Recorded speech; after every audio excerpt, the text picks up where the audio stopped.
আজকে আমার রান্নাঘরে করব ট্যাংরা মাছ। ছোট ছোট ট্যাংরা মাছ এনেছে, অনেক দিন ধরেই ট্যাংরা মাছ বলছি, কিন্তু সে গরমে খাবে না করে আনেনি। এই বড় ট্যাংরা পাইনি, ছোট ট্যাংরা। আর করব কি দিয়ে? বেগুন আর পটল দিয়ে, আলু দেব না, আলু ছাড়া করব। একটু পেঁয়াজ দেব, টমেটো দেব, সবই কেটে রেখেছি। কিছুটা পেঁয়াজ বাটবো, সব রেডি করে রেখেছি। এই এখন রান্না শুরু করছি। কিভাবে কি করছি তোমাদের দেখাচ্ছি।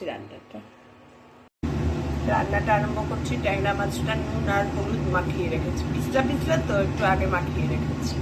এবার কিভাবে কি করছি তোমাদের দেখাচ্ছি।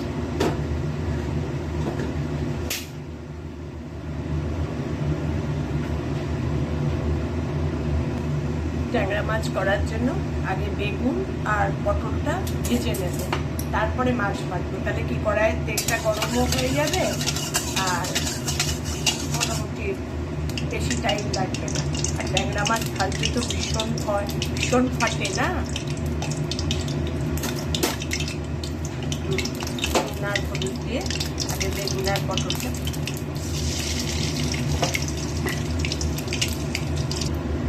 প্রথমে পটলগুলো ভেজে নেব, তারপরে বেগুনগুলো ভাজবো।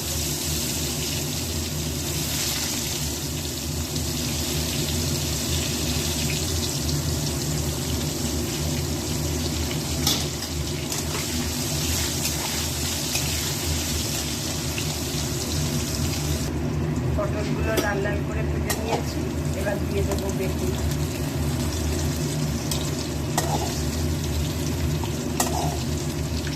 ভেজে নিলে কি বলতো, আর পরে কষানোর ব্যাপারটা খুব সোজা হয়ে যায়। মাছ ভেজে তারপরে আর কোনো ঝামেলা থাকে না।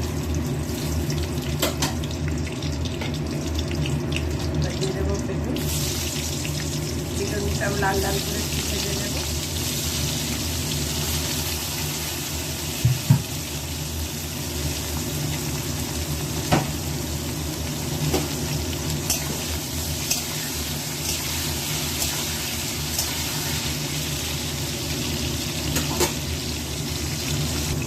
বেগুনটাও লাল লাল করে ভেজে নিয়েছি, পটলের সঙ্গেই বেগুনটাও। এবার মাছগুলো ভাজতে কোনো অসুবিধা নেই, তেলটা ভালো গরম।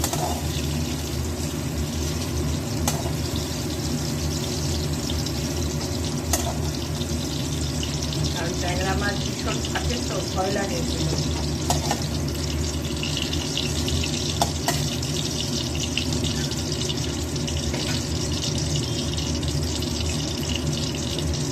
আর এই তেলেই মাছগুলো দিয়ে দেবো, দিয়ে ঢেকে দেবো।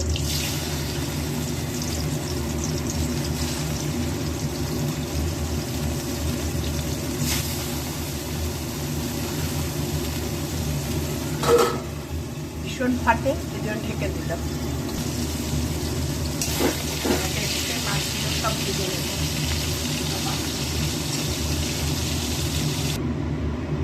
মাছগুলো সুন্দর করে ভেজে নিয়েছি।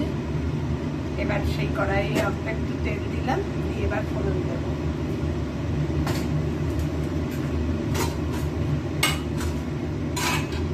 ফোড়নে দেবো কালো জিরে,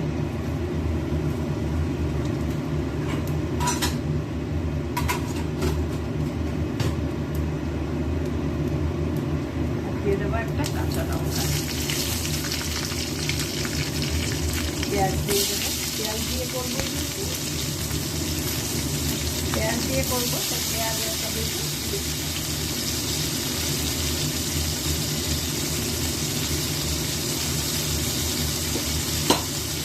পেঁয়াজের একটু ভাজা ভাজা হবে। আমি কমপ্লিট ট্যাংরা মাছটা ভেজেছি থেকে থেকে, নাহলে আমি ভাজতেই পারতাম না। একদম ফাটফট করে ফাটে, আবার যা ভয়। দিয়ে দিলাম, দিয়ে একটু ঢেকে দেবো। পরে আগে দিয়ে দেবো এই যে রসুন, আদা, কাঁচা লঙ্কা, ওটাও একটু পেস্ট করে এনে বলেছি না। একটু পেঁয়াজ কুচো দেবো আর একটু বাটাও দেবো, তুলে রেখেছি। একটু এখানে দেবো বলে এখানে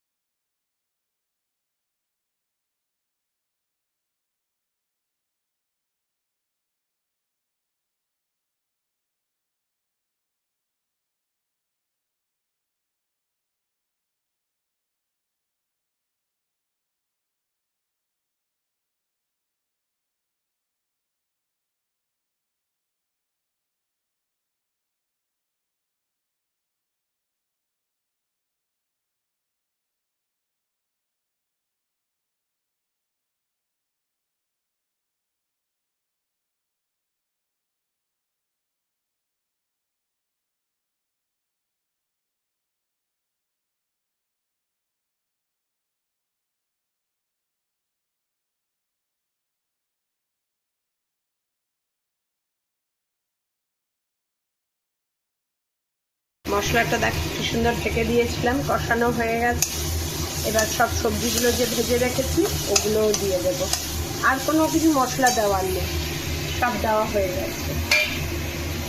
বেগুন আর পটল যেটা ভেজে রেখেছিলাম ওটা দিয়ে দিলাম, দিয়ে মশলার সঙ্গে আবার একটু কষিয়ে নেব, ঢেকেই কষাবো।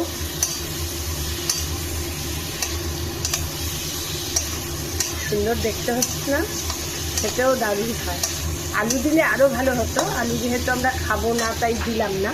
এই যে মশলাটা ভেজে রাখাতে আমার আর এখন কোনো মানে টেনশন নেই। এবার একটুক্ষণেই হয়ে যাবে, ঝোল দিয়ে দেবো।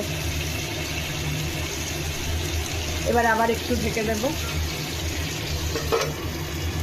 হোক একটু ঢাকা, গ্যাসটা একটু সিমে করে দেবো, খুব একটা বাড়ানো রাখবো না, তাহলে কি বলো তো পুড়ে যায়, আর কিছু না।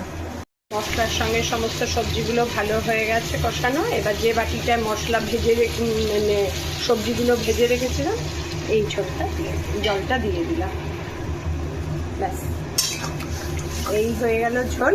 এবার যেই ফুটে উঠবে মাছগুলো দিয়ে গ্যাসটা সিম করে ঢেকে দেবো। এটা পুরো ফুটে গেছে। এবার মাছগুলো যে ভেজে রেখেছি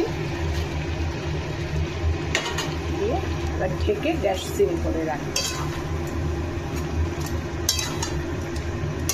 বেগুন আর পটল দিয়ে হয়ে গেল আমার চিংড়ি মাছের তরকারি। চিংড়ি মাছ বলছি, চিংড়ি মাছ খেতে খেতে এমন হয়ে গেছে, ট্যাংরা মাছ। খুব ঝোল একটা রাখবো না, এইরকমই ঝোল থাকবে। গ্যাসটা সিম করে ঢেকে রেখে দেব, তারপরে যখন ফাইনাল লুক হবে আবার তোমাদের দেখাবো। বেগুন আর পটল দিয়ে ট্যাংরা মাছের তরকারি, ঝোল যেটাকেই বলো, যাই বলো, কমপ্লিট। কেমন লাগলো তোমাদের আমার এই রান্না জানিও। ভালো লাগলে লাইক কমেন্ট শেয়ার করে দিও, আমার চ্যানেলটা সাবস্ক্রাইব করে নিও। এই রান্না কমপ্লিট হলো। কখনো চশমা নামাই, কখনো চশমা তুলি। আজকে আবার বাবান আসবে আমার কাছে, চলবে আমার যুদ্ধ, দেখতে থাকো তোমরা। এই আসলেন আমার ঢঙি পিসি, আমার ঢঙি পিসি, ঢঙি পিসি এই স্কুল থেকে ঢুকলো। আর বাইরে প্রচণ্ড মেঘ করেছে। এখন সব ড্রেস চেঞ্জ করাবো, স্নান করাবো, তারপরে তোমাদের সঙ্গে আবার কথা বলবো। ওই মেঘের মধ্যে এসে ঢুকলো, তারপরে তাকে স্নান করালাম, লাঞ্চ করালাম, পড়তে বসিয়েছি। এই স্কুল খুললো তো গতকাল, কালকে এক্সাম আছে, 16-এ এক্সাম আছে, সমান এখন এক্সাম চার্ট দিয়ে দিচ্ছে। এই যে সব নিয়ে বসেছি বই খাতা। আর বলো কি, তার মধ্যে মেয়ে ফোন করেছে, মেয়ের বুক কাঁপুনি শুরু হয়ে গেছে। মাম কি পড়াচ্ছে দেখেছো, এই পড়া দিয়ে দিয়েছে, ওই পড়া। বললাম তোর কি কাঁপুনি শুরু হয়ে গেল? বলে হ্যাঁ। কি বলবে বলো? আমি তো জানি স্টার্ট হলে যে স্কুল এইভাবে এবার দৌড়বে, আমি জানি সে কথা। এখন কালকে এক্সাম হচ্ছে ইংলিশ ল্যাঙ্গুয়েজ, তার মধ্যে আছে প্রপার নাউন, কমন নাউন, তারপর কালেকটিভ নাউন, এই ডিফারেন্সিয়েট করা, আর প্যারাগ্রাফ রাইটিং। প্যারাগ্রাফ রাইটিং 3টে করিয়েছে, তারপরেও দুমদাম আউটসাইড দিয়ে দেবে, ওই আর কি। যেগুলো করিয়েছে সেগুলো এখন মুখস্থ মোটামুটি হয়ে গেছে, লিখছে। বাবানকে একটু দেখিয়ে দিলাম। বাবান আসলে যে আমার কোথা দিয়ে সময় পার হয়ে যায় না, আমি নিজেও টের পাই না। ঠিক আছে, এবার পড়াচ্ছি তো, আর কথা বলবো না। কথা বললেই ওর ডিস্টার্ব, কথা বললেই ওর মাইন্ডটা এদিকে চলে আসে। আর খুব শান্ত তো। ঠিক আছে।